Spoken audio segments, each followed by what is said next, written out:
Hey guys, we are once again live on Twitch over here, and yeah, I thought I enjoyed the last tier list video I did, so I thought I'll bring out my inner nerdiness and geek mode this time round. And as you can see, we got another tier list going on, but this time round we're going through one of my favorite fantasy fictional series, A Song of Ice and Fire, or for those of you who like to call it, a Game of Thrones series. And yeah, I think before I clarify anything, I do not want to spoil it for anybody. So, for those of you watching House of the Dragon right now, this is not the video for you. I repeat, this is not the video for you.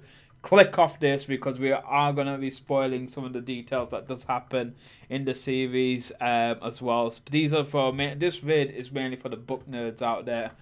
For those of you who are like myself, really delved into the universe, into much more intense details, and this is where I want to get a couple of things off my chest firstly, because I just want to share a little inner geek story.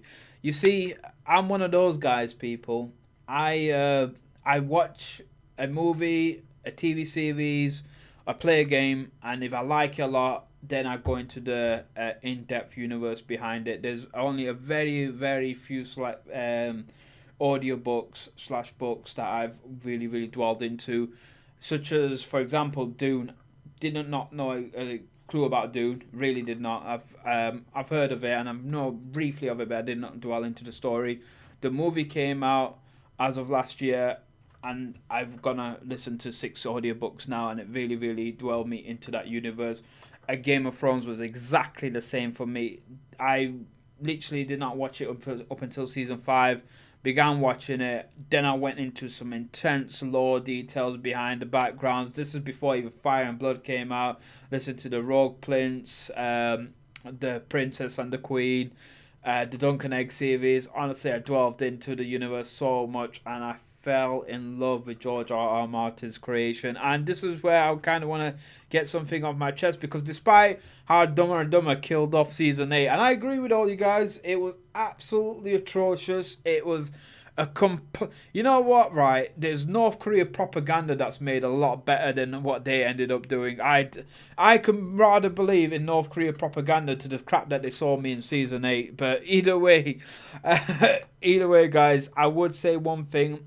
I reckon we owe George R. R. Martin an apology, because some of the things that he's really got involved in the House of Dragon series, some of the details that he's put into the storyline over there, such as, do the Targaryens really have control with their dragons? And then open up the question of what was Aegon's prophecy as well, the message that's written in the Valyrian steel blade that later on gets passed to Peter Baelish.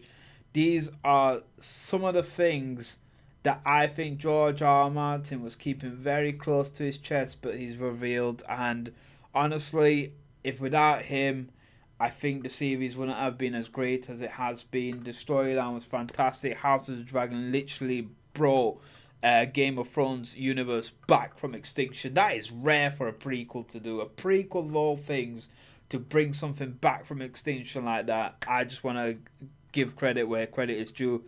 But that being said, I just need to express them thoughts. We are going to establish some very strict ground rules over here, because yes, we do have 17 Targaryen Kings over here. Notice that Rhaenyra might be missing, but obviously the Maesters of the universe are very anti-feminist by the looks of it. So this tier list does not include her, because she technically did not fall in the dynasty list. But that being said, I think what's more important is I'm going to take a look at their reign of each individual king, but also their background a bit as well, because obviously it is, at the end of the day, a character that had to eventually become king. They're not going to wake up one day and change all of a sudden. Although later on some of these kings do change over time, their personality. It didn't once before they signed their crown. They obviously had some character law and establishment behind them as well, and of course some of the kings later on down the line, we do not have much material to work with, but I will share what I do know of them, and then that's where I'm going to base the tier list from. So That's the house rules established. Like I said, we're taking the full reign into picture, as well as the character's previous background. So I've got the list over here. We're gonna go in order, of course. So we're gonna stand it with the granddaddy of them all, the man himself, the one and only Aegon the Conqueror. Come on, I've got to give him an S. Let's be honest. Where else can I really realistically put him? The guy that established it all. The 300, almost 300 years of Targaryen reign that every Targaryen goes and refers to as well. And not only that, he rode the biggest and most badass dragon called Balerion the Black Dread. Them two facts alone would make him S. But where can we even begin with it? Got absolute legendary warrior, obviously able to bring the 7 kingdoms to a fold under his dynasty.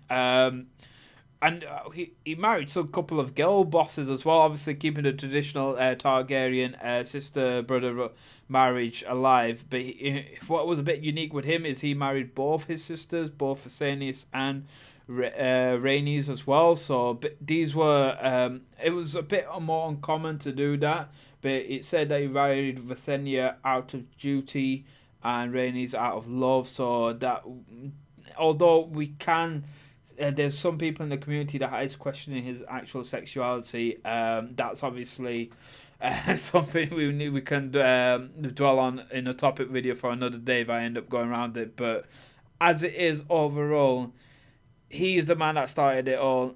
He has to have an S. I don't want to spend too much time talking about it, but everything I think people know of him, and the fact that most people obviously can put him as a referral point.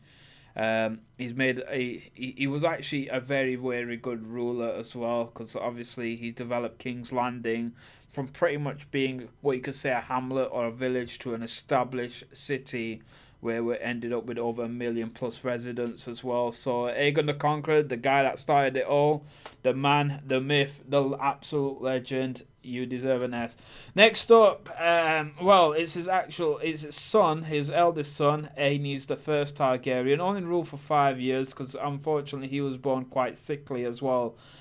He definitely did not take after his father, but he wasn't a bad person, so I'm going to put him in C. Right, so here's the thing, right? Aenys just wanted to be loved. He wanted to keep the peace by any means necessary, which is not a bad thing. He wasn't evil. He didn't have malicious intent, but also at the same time, he really, really did not understand where his position lied. As well as being a dragon rider himself, unfortunately, with Aenys, his health deteriorated after his mother's death. He said that he was already crawling and walking around as a toddler, but as soon as his mother passed away, it felt like he reverted back a few years once again. A lot of people have recorded him quite harshly in history, with the Maesters kind of noting down that he was born quite sickly, kind of tarnishing his manliness a bit. But maybe, again, this is the thing we have to remember, it is written from a Maester's point of view, some the chronicles in regards to what exactly happened. But we do know a couple of poor decisions that he made, such as allowing the Iron Islands to establish a rule in place where they're being able to kick out the monasteries of the seven the 7 pointed stars. I've got the faith's names just from the top of my head, but right now that will come back to me. But obviously, he allowed that to happen, which then caused the Iron Highlands to go into a bit of turmoil over there as well. A lot of people ended up kind of going around, being a bit of a kiss ass with him, because all he wanted to do was please and keep the peace. And like I said, it's a good moral standpoint to be on. But when your father just conquered an entire different region of areas not so long ago, people don't tend to forget history that quickly. And I feel like if he was a king later on down the line, a bit more established history with the Targaryens relationship, he would have been pushed up a bit. But unfortunately with Aenys, we really, really at this point in time needed a duplicate Aegon, if anything. And this is where the next guy comes in. In fact, not only was he a duplicate of Aegon, he was probably definitely increased a lot more in terms of ferociousness. And like most, I'm gonna give Maegor the crew a B. Now, I'm gonna defend a couple of things with Maegor because he wasn't recorded such as a bad person prior to prior to the battle that he had with the Faith in the trial by seven. You see, Maegor the Cruel, he waited for a long time because he only felt like one dragon was worthy for him, and that was, of course, his father's dragon, Balerion the Black Dread. And boy, he did put him to news once he did get hold of him. But in terms of that, he was everything that his brother wasn't, and a very strong warrior, built like a brick house. Like, let's be honest, if you compare him, like right now, I feel like Henry Cavill will make an absolutely fantastic Maegor the Cruel as well. I think that's like a similar build to him. Obviously, he did put down this Faith militant uprising as well. However he did it, and brutal as it was, he did end up really putting the Seven Kingdoms into a glue. He did it mainly by fire and blood, but that's where I have to give him B, because without him, I feel like the kingdom would have actually eventually ended up falling apart in quite the short amount of years when it did get established.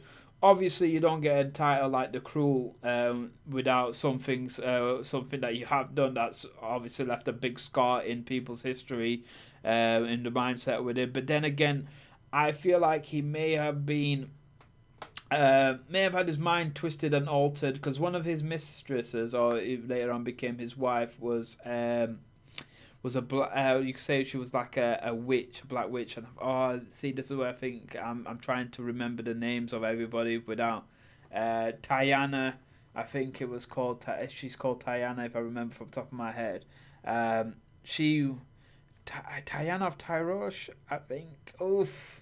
Maybe I should have wrote some notes down prior to this, but I thought I'll go from the top of my head. Either way, she obviously helped Maegor get to recovery period after his fight with the set with Trial by Seven, and all the combatants died apart from him, where he ended up in a coma for almost a month. But then obviously he did recover, and the only people that was beside his bedside was his mother, which was Visenius, a girl boss pretty much, and then there was Tyanna as well. So maybe she manipulated them. Apparently, also Visenya was into the black arts as well. So we know how the black arts works in the Game of Thrones universe. It doesn't really go according to plan, and I think that might have ended up twisting his mindset. But beforehand, the only cruelty that was really recorded of him was he beat up a staple boy when he slew a cat. I think that's something that got recorded. But then again,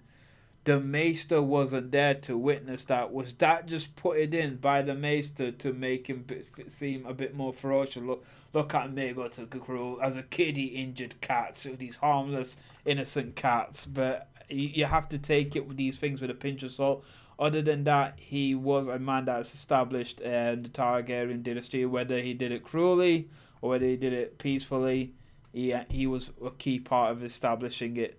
Right, so next up, Jaehaerys. Now, over 55 years of rule, I believe, if I remember from the top of my head. Yep, there he is, Jaehaerys, the old king, the wise, the conciliator. Like this, I'm not going to put it in order, but I feel like he's SS, he's S plus over here. This is the guy that pretty much helped establish the Targaryen dynasty, to solidify it completely. Like, what Maegor the Cruel did was basically put a scare tactic in. This was the person that said, right, now that we are combined as Seven Kingdoms, let's build the bridges. Literally, let's build the roads. And this is where I find George R.R. Martin's comments funny. Like, everyone says, why is your universe so cruel? Why are there all these evil kings? And he said, well, there isn't all these evil kings. There was Jaehaerys the first, but nobody wants to read about a person building roads and making peace deals, and that is the obvious truth behind it. Also, One thing I do love about Jaehaerys as well, he also had a might and a warrior's in a warrior spirit to him. He did fought some skirmishes, such as defeating the Vulture King as well. Obviously, he was the rider of Vermiford, the Bronze Fury, who had an opening badass scene in House of the Dragons when Daemon Targaryen was singing to him, and I'm looking forward to seeing more of the Bronze Fury. And this is the thing, his not only I feel like you have to have an absolute badass dragon if you're going to be a top S tier character, but you do need to have a bit of a inner warrior spirit behind you, because I think that's the perfect blend Jaehaerys adopted. He was not on, nobody was going to challenge him and hand-to-hand combat, because to be honest, even the people that I trained up with, he said, you won't make a king's god, but if your uncle was to come back from the dead, my money will be on you. That was one of the quotes that was said about him. And yes, he did fought some skirmishes. He did fought some war. He had a great relationship with his sister wife as well. I think, if on top of my head, they produced 9 kids overall. And the only real issues I think Jaehaerys faced was his children and the heirs that he was going to leave behind. Because he did have quite a lot of daughters that caused him a lot of headaches. One in particular. But then, unfortunately, his 2 sons, which on the law established him to be great characters, they both passed away before he did, and that left him a big succession issue, which will bring me around to the next king over here, and that is Viserys the First. And honestly, he is just a duplicate. Aenys over here in my eyes, against someone that wanted to keep the peace. The last rider of Balerion the Black Dread as well. But I think the main thing, let's be honest, over here is the line of succession that the crisis that he caused, what led up to obviously the fall of the Targaryen dynasty. So you can't put him anything higher, despite the fact that he did rule relatively, I believe, for 27 years of peace, 26 years of relative peace in the entire kingdom.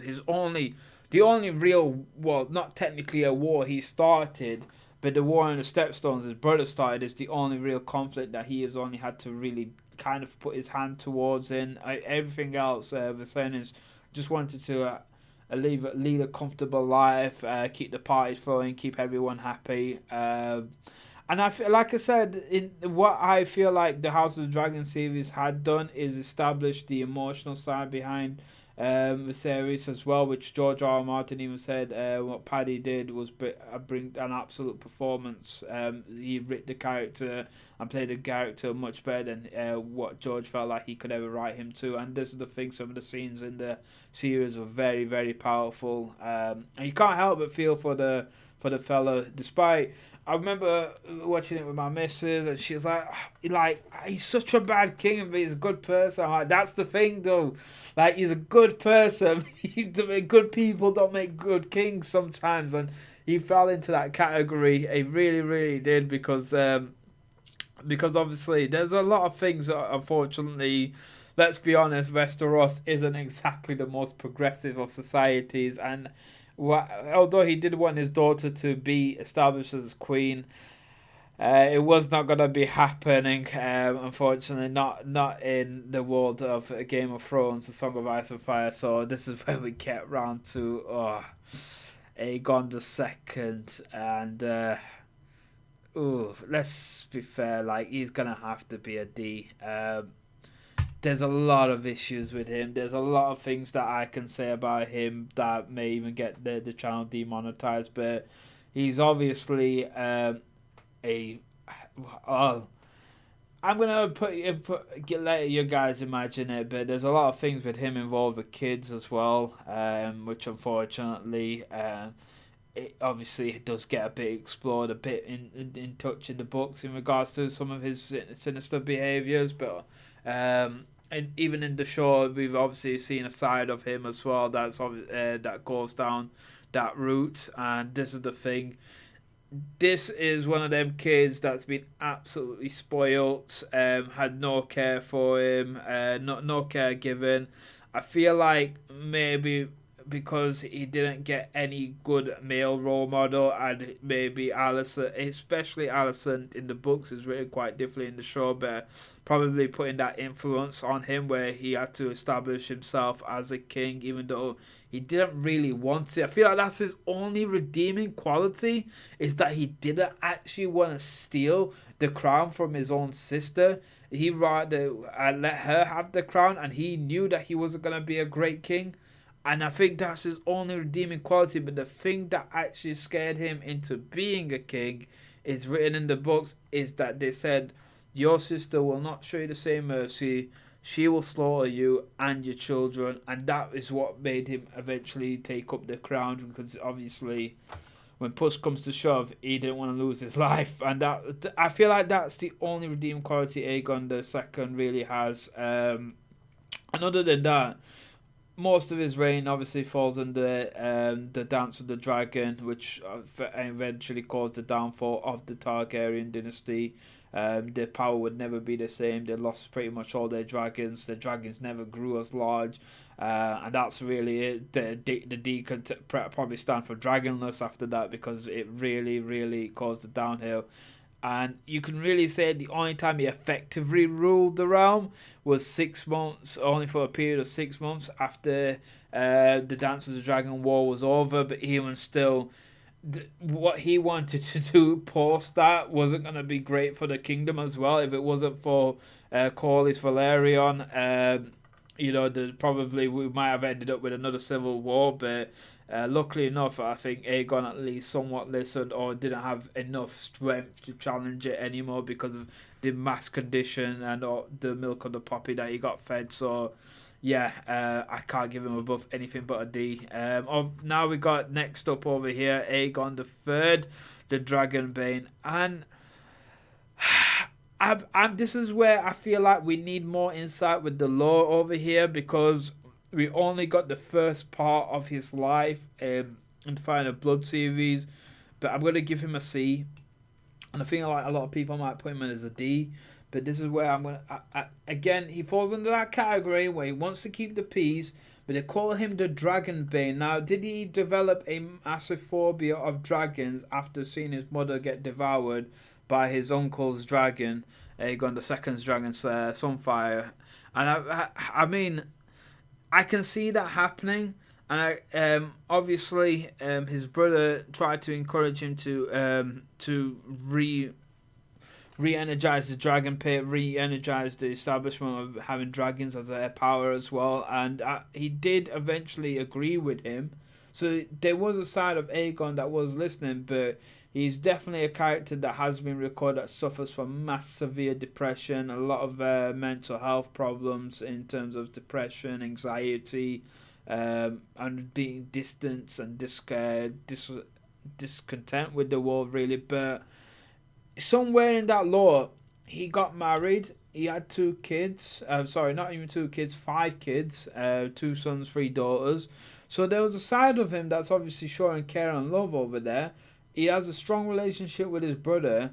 And also the last thing that we hear from him in the closing of Fire and Blood is that he wants to give the small folks feasts and dancing bears. He wants to establish peace in the realm. And he obviously he took really straight away, as soon as he turned 16, he took charge. He dismissed his regency there and then, and he said this is what's going to go. So he had some sort of balls to him, but we're just not seeing it. And I'm really curious of his lore. I'm cannot wait for the sequel to Fire and Blood. I think it's going to be called Blood and Fire, but this is where I really want to see what happens over here, because I feel like there's stuff that Aegon III we are really missing, and I'm curious to get a bit more of a keener insight to him.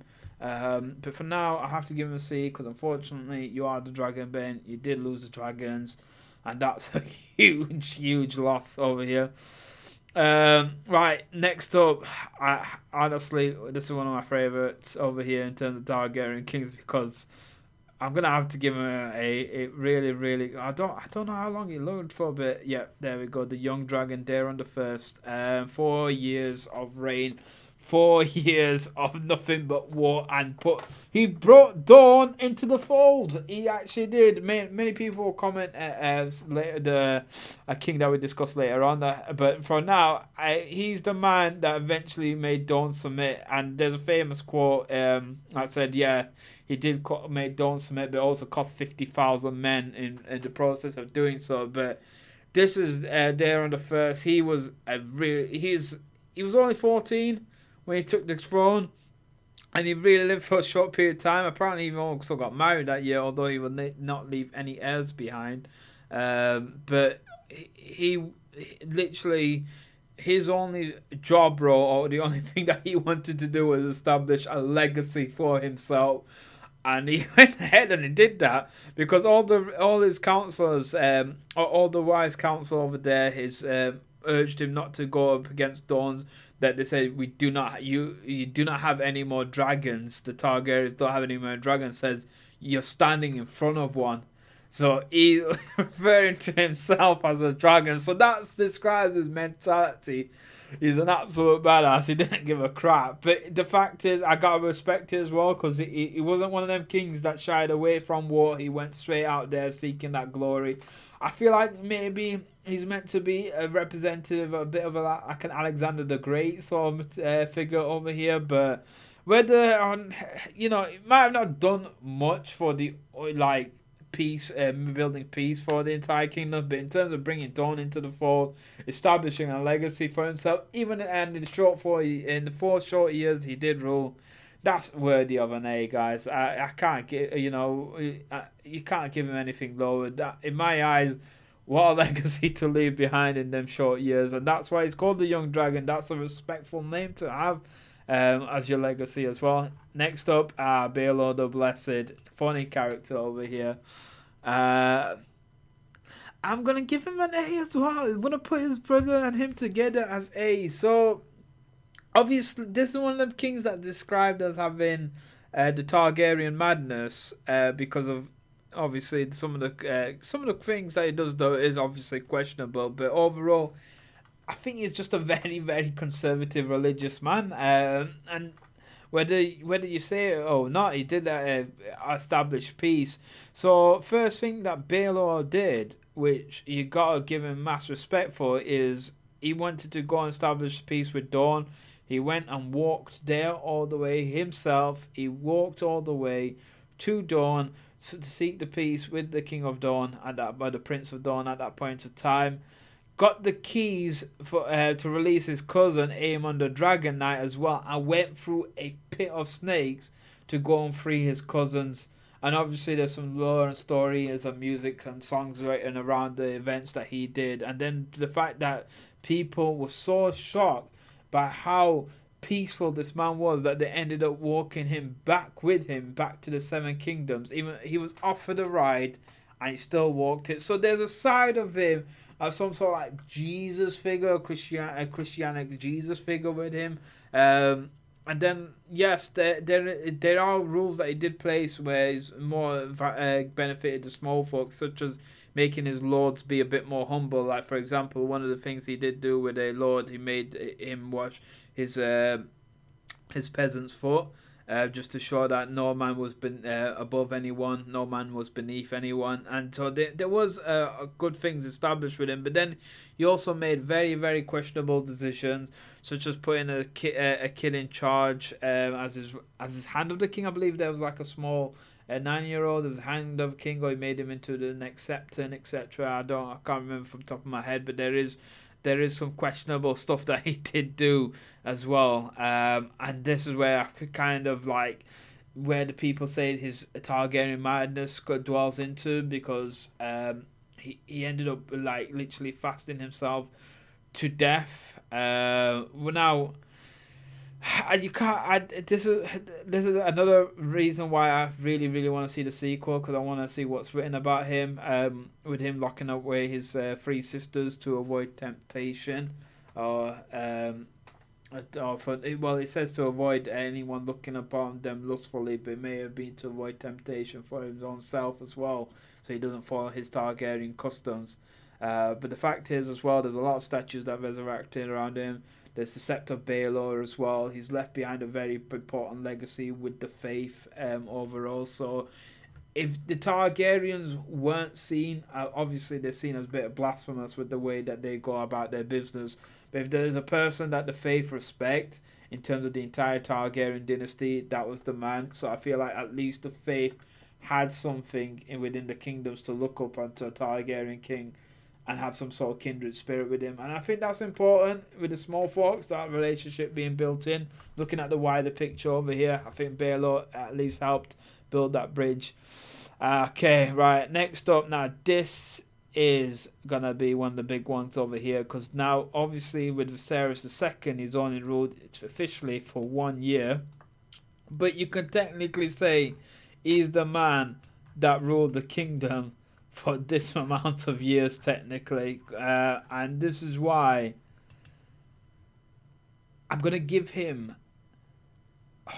I'm so tempted to put him there, but there's something about what's going to happen next, and the fact that he didn't see it coming, that's why he dropped it. So, Viserys II, now, he pretty much governed the kingdom as the hand of the king. So yeah, he was the hand of the king, wasn't he, for this period of time.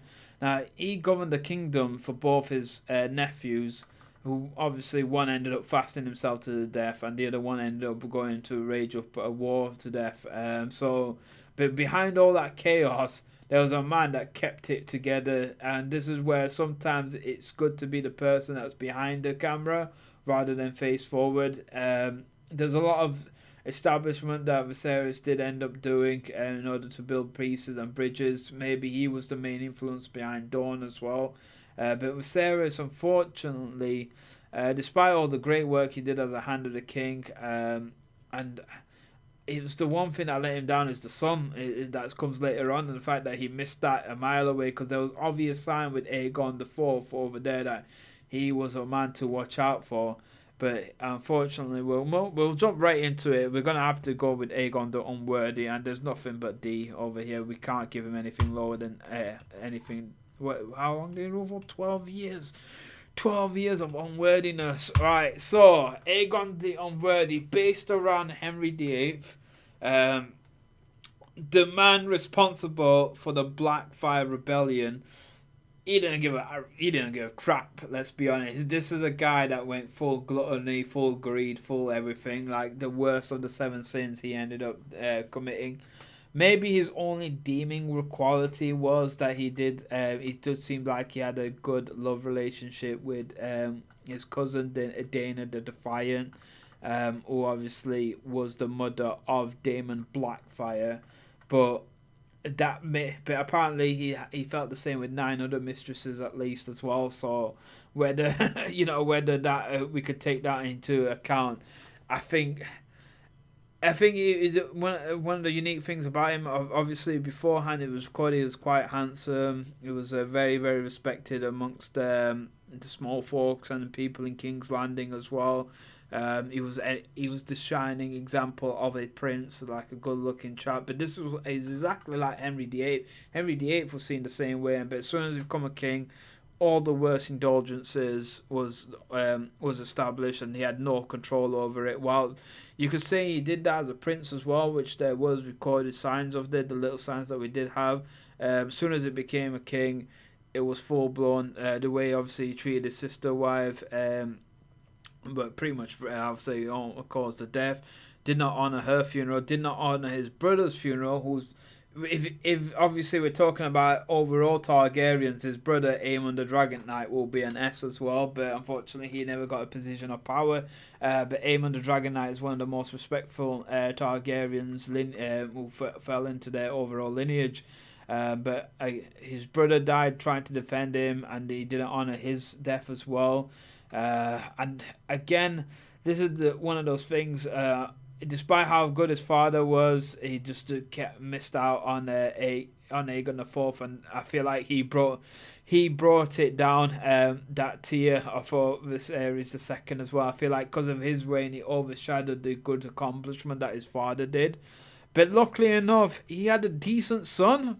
He had a very good son, and I'm going to say in quotation marks because I'm one of the firm believers that say maybe it's not his son. Maybe Aemon the Dragon Knight did ended up getting with his sister that he loved, and maybe gone ahead and produced an heir for himself. So here we go, Daeron the Second or Daeron the Good. I'm giving him an S because despite everything, right, he he did everything he can do to keep the kingdom at peace before the Blackfire Rebellion began. Because yes, he did honor his father's accordance. So unfortunately, Aegon the Fourth did legitimize all his bastards upon his deathbeds. Every single one, lowborn, highborn, they all were legitimized, which caused a huge uproar, as you can imagine, especially how amount of like children that he had as to the lineage.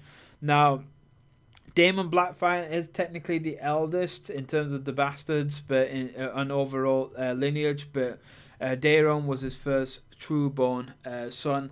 Now, obviously, Aegon the Fourth made somewhat joust and claims that it wasn't his real son, and he put some doubts over there. Hence, why Daemon Blackfire got actually the Blackfire sword given, the sword that's commonly given to all Targaryen kings to pass down on the throne. But Aegon the Fourth skipped past that and gave it to his favourite son, which that's why the kingdom felt like, well, half the kingdom ended up feeling like that's why Daemon should rule for that reason. Because Daemon was a great character from what's been established in the lore and history, but Daeron as well wasn't a warrior, but a very, very good conciliator his own self. He's tried to establish the peace, tried to establish honors.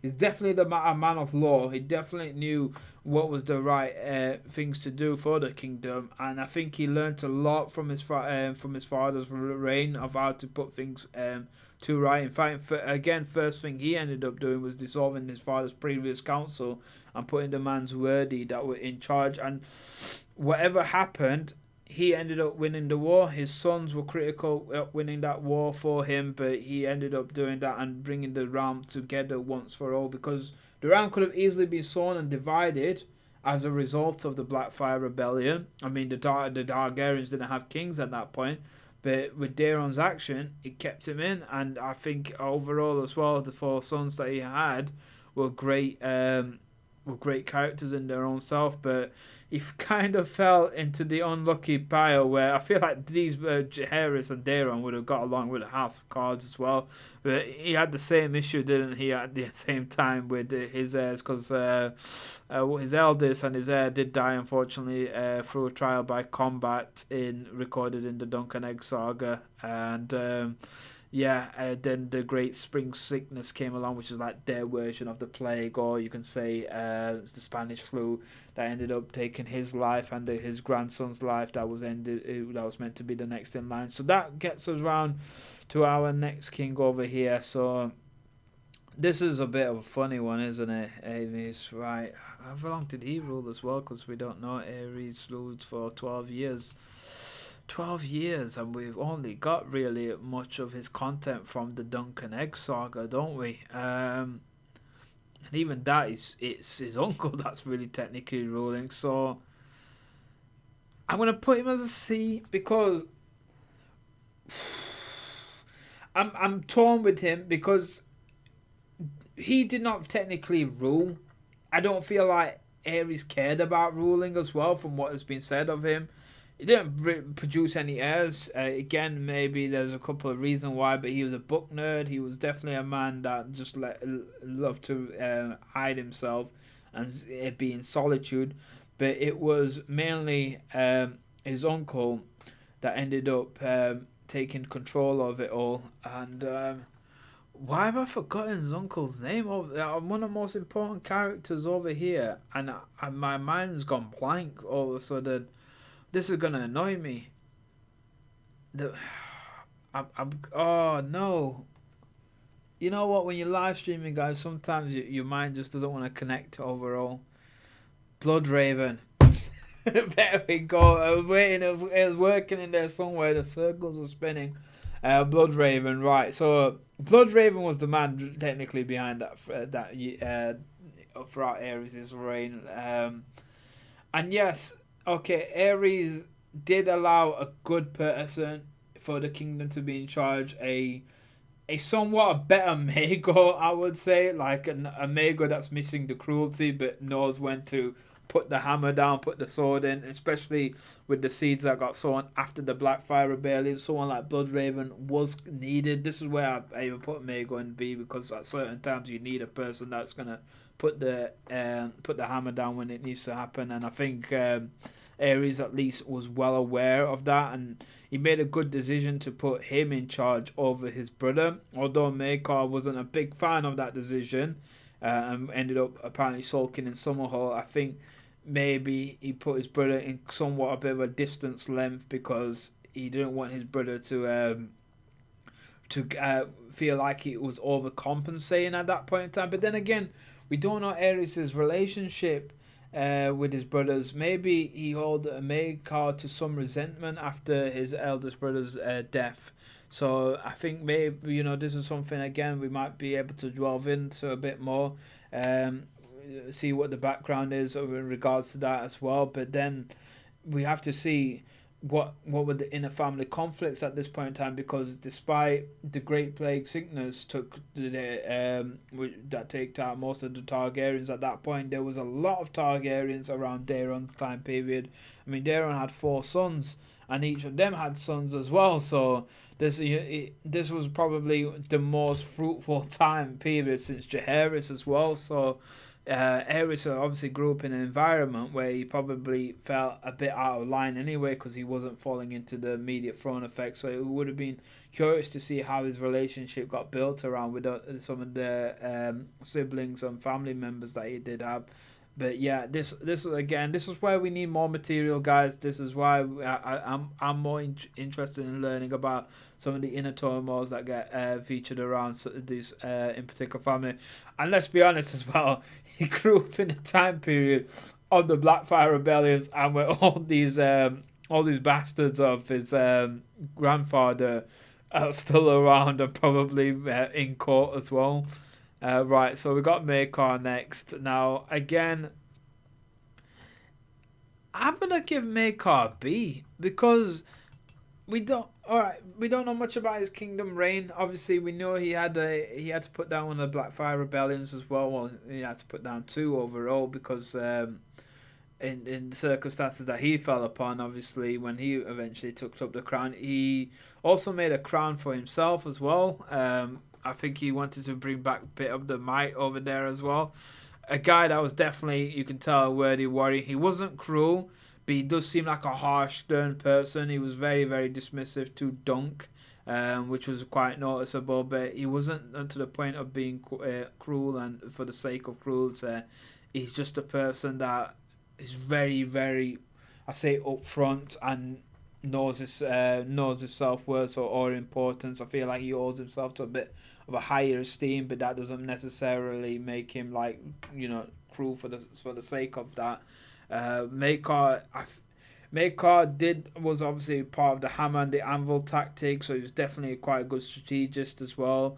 In terms of the 4 brothers, that him being the youngest, I think him and obviously his eldest brother were the 2 of the main guys. I think that were part of Daeron's line. I think them 2 had you could say they crap together a lot more, especially of course one of his brother having I think a mindset of a child, and obviously Ares we discussed as well being quite bookwormish. Maekar was the right person at that point of time that was needed, and yeah, like he at least let Egg go and do his own adventures with Dunk, and I think that's something unique in seeing in a father relationship, especially someone of his importance, that he was able to put his son's happiness first before himself. So there's definitely, I feel like there's a strong kindred spirit over there, and I think Maekar is one of them people that does have a soft heart. Obviously, he sulked heavily after his brother Balon's death, but because he felt responsible for that, and he's like I said, he can't remember if he did it or he did not do it, which again is another question that's open up to debate. But at the same time, Despite all that, rough emotions going behind it, I think he held the kingdom together quite well. I mean, 11 years of great rule, and then overall, at the same time as well, eventually his heir, which we're now going to discuss, Aegon V, was a decent ruler, and in fact, we're going to put him as an A. Now, again, Aegon did have to deal with the Blackfire Rebellion. This is why Aegon IV is so like down there, because he his great grandchildren, in fact his great grandchildren will be dealing the offset effects of what's gone on. His great grandchildren. Where am I gonna be begin? Aegon IV, you absolutely screwed it up for the rest of them. But Aegon V, of course, he spent a lot of time with Dunk. He's got a good, strong connection with the small folk. Most of his laws were based around helping the small folk, so there was some side to him we could see of that. Obviously, we only got much of his lore from the Duncan Egg stories as well, which is only looking at him when he's a child. He's only around 10 to 12 years old at that point of time. So, he's not yet become the man that he will eventually be. He wasn't a fan of the Targaryen customs in terms of the brother-sister relationship. That's why he ended up marrying the person that he loved, Brenda Blackwood. He kind of broke the norms of the normal Targaryen king, which that's what was causing the initial fear that within the small council that if they put him in charge, that it would feel like there was a poor person or someone from a peasantry background that was going to end up ruling, which they didn't like the sound of that. And to be honest, the kind of fears did come true, but he kept the kingdom together well enough. Obviously, as well, he tried to do the right thing with establishing bigger connection, especially with his children. He wanted to get them married off to different and more powerful houses to build that overall dynasty in a lot more stronger place. I think he noticed that overall. But then this is the thing: is the tragedy of Summerhall. What happened there? Did Aegon V fall into the side of the Targaryen madness? That is one of them questions that was opened up now. And it would be interesting to see if that's the case. And it would be such a shame as well, because you fall in love with the character in Duncan Egg stories, and just to see someone turn that way, the Targaryen madness, twist them, because obviously we've seen a absolute speedrun rush of happening to Daenerys in the Game of Thrones saga in season 8. But just to see that happen in a bit more of a slow effect, it'll open your eyes a bit more to what this Targaryen madness could feature. And this is where we'll go on to the next king over here. And this guy has not got anything written around him. Jaehaerys II, bless his soul. I think he only ruled for 2-3 years. Yeah, Jaehaerys II. Right. Oh, I feel so bad because I feel like there's something about him that we really are missing, cause especially the way he gets described by Barrister Barrister Selmy. He was absolutely loved by Barrister Selmy.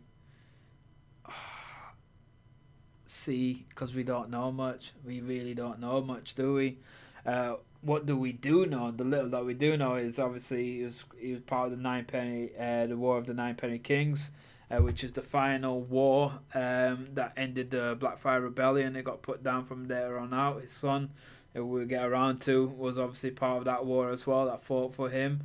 Unfortunately, he was obviously one of the Targaryens that felt like Viserys II had same health conditions, shortness of breath, quite ill, easily wasn't the strongest established character. But one thing that he was adamant and strong with was that he did want to marry his sister, despite his dad having him betrothed.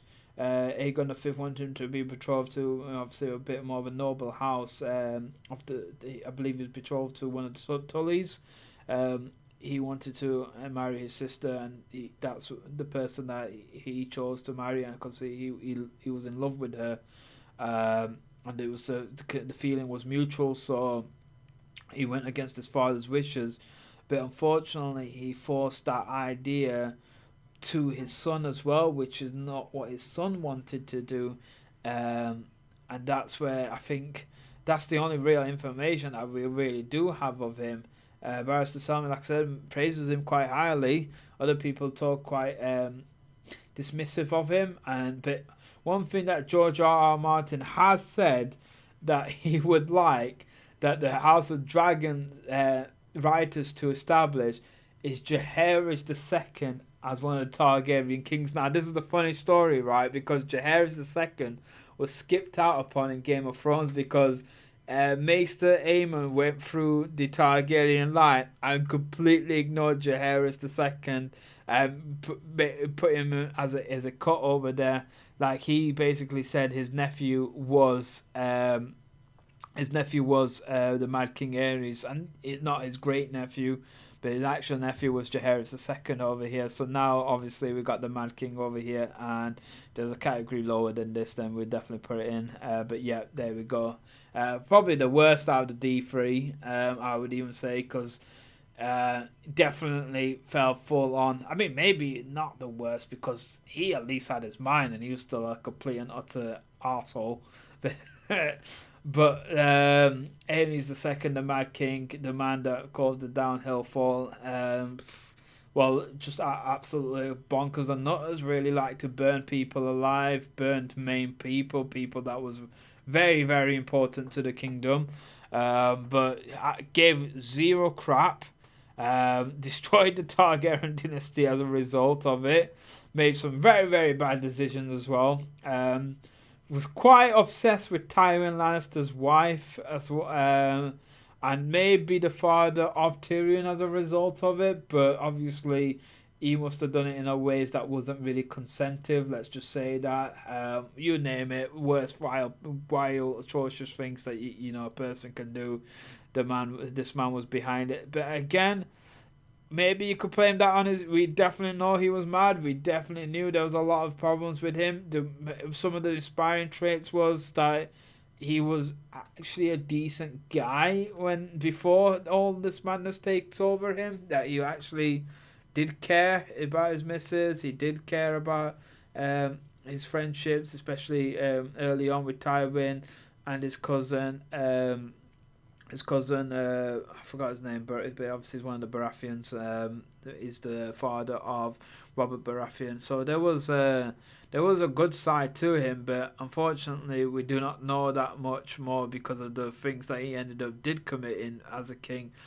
Maybe another redeeming quality, but I don't really think I can give him honor for that. But his son Rhaegar Targaryen, again, one of the characters, if we were to establish an overall standpoint on him, then he would be quite upper tier as well. But yeah, Aenys, it was obviously going to be a D. I think everyone that who this list coming up would have put him over there. But that's it, guys. That is my list. Hopefully you guys agree with it. Maybe you don't. Maybe you want. I feel like some people will be a bit off guard with Maegor over here. I think Maegor might be opening some kind of worms there on as well. Baelor, I could see that. Viserys is quite respected in the community. I think he would have been boosted up over there as well. And I think that these are the characters that I feel like some of you guys may comment and have a different opinion on. Viserys as well, maybe because of the House of Dragon series, I could see some people now getting a bit more of that emotional connection with him. But that's my list overall, guys. So feel free to put it in the comment section what you would like to your order as well from S to D. But hopefully you guys enjoyed this video. I don't know how long this stream has been going on for. Let's have a look. Ooh, 53 minutes. Wow, it's a long vid, these streams, isn't it? Right, there we go, guys. Here we go. Okay, I've got a comment. Oh, I missed a comment. Koholi or MS. What? I do not know what you're on about, dude. I do not know. I feel like whatever you're on about, dude, yeah, you got the wrong topic of vid over here, dude. But no, I appreciate it anyway for still tuning in and commenting. And he followed me. Thank you. You know what? This is the thing, right? this is the first like sort of like following and connection I've had on Twitch. I'm quite new to this, so I'm gonna just give it a shout out, guys, because even though you might be watching this on YouTube, I appreciate that. I'm new to this. I'm establishing some sort of like a little thing going on over here, but appreciate it. Thank you, mate, for coming in over here and showing some support and love. Thank you for that. At least appreciate that, guys. Have a great day, y'all. Take care. Enjoy. I will be doing another tier list. If you enjoy these long stream tier lists, just let me know. And we'll do a bit more geeky stuff later on in the future. But for now, bless you all. Take care. Peace be upon you. If any guy knows in a relationship, you never give your missus ammo. Eternals gave her a full freaking machine gun and a nuclear bomb to use against me in the future. So that well done, Eternals. Thank you for cursing me for the rest of my entire existence. Appreciate that.